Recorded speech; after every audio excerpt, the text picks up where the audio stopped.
Hello and welcome to Clearview News Desk. We are reaching you live from Nigeria's capital city, Abuja. I'm Gloria Atabu. The Federal Capital Territory FCT Minister Nyesom Wike declared this Wednesday that he would ensure that former People's Democratic Party (PDP) presidential candidate Atiku Abubakar fails in his next presidential ambition. Speaking through his media aide, Lere Olayinka, Wike said he has no regret that Atiku refused to pick him as his running mate during the build-up to the 2023 presidential election. Earlier in an interview with journalists, Atiku said he had no regrets for ignoring Wike as his running mate in the 2023 presidential election. Recall that the rift between Atiku and Wike dates back to the controversial 2022 PDP primaries, in which Wike had expected to be compensated with a vice presidential slot, but rather Atiku picked former Delta State Governor Ifeanyi Okowa. Addressing why he chose Okowa over Wike, Atiku stated that he deliberately left the decision to the PDP. Responding, Olayinka, in a post on X, formerly known as Twitter, said Wike has no regret over losing the slot to Okowa. In a joint press conference held in Abuja, civil society groups in Nigeria have strongly condemned President Bola Tinubu's declaration of a state of emergency in Rivers State. The groups described the president's action as unconstitutional and a blatant misrepresentation of the constitution. Clearview's Florence Joshua, who was at the event, brings us details. According to the groups, President Tinubu's reliance on Section 305 of the 1999 Constitution to justify the declaration is misplaced, as this section does not grant the President the power to suspend duly elected officials or impose an unelected administrator. The groups also criticized the National Assembly for endorsing the President's action, describing it as a reckless disregard for due process and a clear departure from constitutionalism and the rule of law. We categorically state that this action by the President is not only unauthorized, but also constitutes a dangerous precedent that threatens the consolidation of Nigeria's democracy. No provision under our constitutional democracy grants the President the unilateral power to remove elected state officials and impose an unelected administrator. What is happening now is a strong signal to Nigerians that, look, we must watch, we must wake up, we must be careful, we must be alert to our responsibility of deciding, making the appropriate choice of who governs us. The civil society group called on the judiciary to determine the constitutionality and legality of the president's action, emphasizing that Nigeria's democracy must be protected at all costs. They also demanded the immediate revocation of the emergency rule and the restoration of both the executive and legislative arm of government in Rivers State. The president has introduced military rule to Nigeria, and that is very, very sad, because many of us on this table joined in struggling for democracy in Nigeria. And what we are watching out for now is that being watched before us. So the president should not say that he is not the one that introduced this. The president ought to have been seen, or maybe we perceived him to be somebody who struggled and fought for democracy. But today, what we are having is a president introducing military rule because a general is in charge of rivers. Even when other presidents try to bring in state of emergency, which is a concern, for certain reasons, they never dismantle the power of democracy. They are able to respect the elected authority. And so we are calling on the president to reverse this and allow peace to reign. The group's condemnation comes after President Tinubu declared a state of emergency in Rivers State on March 18, 2025, suspending the democratically elected governor and State House of Assembly and appointing an administrator to govern the state for 6 months. The move has been widely criticized by opposition parties, civil society groups, and legal experts. Florence Joshua reporting for Clearview News Desk.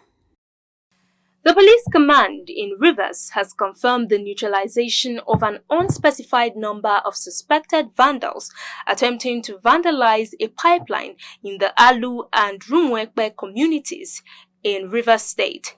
The State Commissioner of Police, CP Olugbenga Adekpoju, disclosed this to journalists in Port Harcourt on Tuesday. He said the suspects died on the spot, adding that the operation was part of the joint effort with other security agencies to safeguard the state. The CP also issued a stern warning against further acts of vandalism on oil and gas pipelines and other public infrastructure in the state, and assured that security forces would identify, apprehend, and prosecute individuals engaged in such unlawful activities. 4 persons have been arrested by the police in Rivers State over their alleged role in the ritual killing of 2 children at Rukboku community, Obiakpo local government area of Rivers State. It was gathered that the prime suspect had sent the 2 children on an errand, and when they returned, he took them to an uncompleted building, drugged, and later killed them. It was also learned that the suspect cut off some vital parts of the 2 children and scooped their blood into a bottle. Confirming the development in Port Harcourt on Tuesday, the Public Relations Officer of the Rivers State Police Command, Grace Iringekoko, a superintendent of police, said 4 people have been arrested in connection to the killing. Iringekoko disclosed that police during the arrest recovered blood of the victims in a bottle and can of the substance used in drugging them. The police spokesperson, however, stressed that the Commissioner of Police, Olugbenga Adekpoju, has resolved to ensure justice in the matter. Supporters of the ruling All Progressives Congress (APC) in Agwara local government area of Niger State have vandalized the party secretariat in protest against the alleged imposition of candidates for the November 1 local government elections. The protest, which started peacefully on Tuesday, turned violent as angry members pulled down the APC and Nigerian flags and destroyed party property. In a video on social media, the protesters chanted, "We are not doing," as they stormed the party office. It was gathered that the council chairman, Ilyasu Zakari, narrowly escaped as members rejected his second-term bid. Governor Mohammed Umaru Bago had earlier announced a consensus process where the local government areas would nominate 3 candidates, with him making the final selection. However, the process has been widely criticized as Yakubu Kuta, a former vice chairman of Shiroro local government area, alleged that Deputy Governor Yakubu Garba hijacked the process and imposed his own aide as the candidate. However, the Deputy Governor's Press Secretary, Kalthumi Abdullahi Kuta, in response, denied the allegations, insisting the candidate emerged through voting. Now, the lawmaker representing Ebonyi North Senatorial District, Senator Onyekachi Nwebonyi, has narrated what transpired at the Senate Ethics Committee's hearing. On Tuesday, Nwebonyi had a verbal clash with former Education Minister Obi Ezekwesili in Abuja as the committee began proceeding into the sexual harassment allegations involving suspended Senator Natasha Akpoti-Uduaghan of Kogi Central and Senate President Godswill Akpabio. Tensions flared when Nwebonyi resorted to derogatory remarks, labeling Ezekwesili an insult to womanhood and a hooligan. However, speaking during an interview in a sister station, the senator berated the ex-minister for first calling him a hooligan and asking him, a serving lawmaker, to shut up. Respect yourself. Shut up and take him out. Smell him out. Smell him out. Look like a dog. Look at you. Big fool. Fool at 70. Fool at 70. How can you talk like that? After being a senator. I take exception to a senator. Why are you talking to me like that? You are a disgrace to the Senate. You are an insult to womanhood. You are an insult to womanhood. And you are here to tell the world that you have not changed. You cannot violate. You are here to tell the world that you have not changed. You are. At 70, you have not changed. You are a nothing to take it. I will not take it. A scoundrel. I will not take it. To insult. That is why you can never be here. People like you can never be here. People like you can never be here. How can you be? How can you be a fool? Not a hooligan. You are a hooligan. Chairman of the committee. Chairman of the And you say I should keep my mouth shut. Who are you to say so? Chairman. Who are you to say so? Chairman Who of are the you? Okay, I'll put some. And you refuse. Chairman of the committee. Mr. Chairman, sir. Mr. Chairman, sir. Mr. Chairman. Meanwhile, Nwebonyi said regardless of what transpired, he has no regret, though he respects Ezekwesili as a woman. And in sports, Zimbabwe held Nigeria to a 1-1 draw on Tuesday in a 2026 World Cup qualifier, shattering the Super Eagles' chances of reaching the competition. Coming off the back of a 2-0 win over Rwanda on Friday, the Super Eagles were hopeful of reviving their World Cup dreams after faltering in their first 4 matches in the qualification race. Although Zimbabwe shattered Nigeria's dreams, with the draw, Nigeria is still rooted in 4th place with 7 points from 6 games. Clever News, Imefunokon has the details. Oh, it's a ball that's been picked up here. Matsona shot! Oh my, that was close into the side net. But not stirred to the point of conceding a goal. This is victory for Enyimba. Stanley Nwabali's up there with Ademola Lookman. They go down the left-hand side. Lookman picks it up on the left foot! Shot coming big time. And again, Arubi covers his Iwobi, gets the ball out to the left-hand side. Playing against the Warriors of Zimbabwe at the Godswill Akpabio Stadium in Akwa Ibom, Nigeria began the match with a wave of chances to take the lead.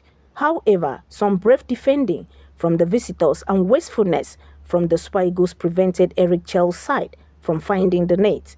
Nigeria intensified their quest for a goal but found it hard to break down the Zimbabwean defense. However, the Super Eagles had a breakthrough in the 74th minute when Osimhen connected neatly to a low cross from Ola Aina to not home at the far post.